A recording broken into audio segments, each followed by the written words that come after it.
You ask Tiger to solve. This deals with linear equations with one unknown. The final result is x equals 6. Let's solve it step by step. Group all x terms on the left side of the equation. Subtract 5x from both sides. Group like terms.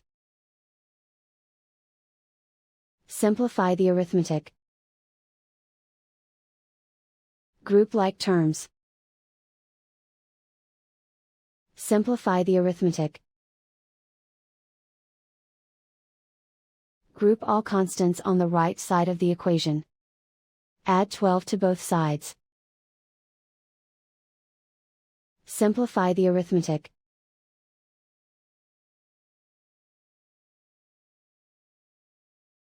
Isolate the x.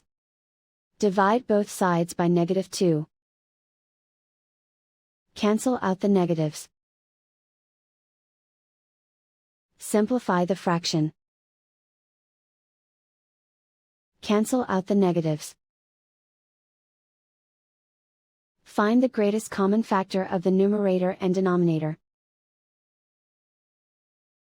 Factor out and cancel the greatest common factor. And so the final result is x equals 6.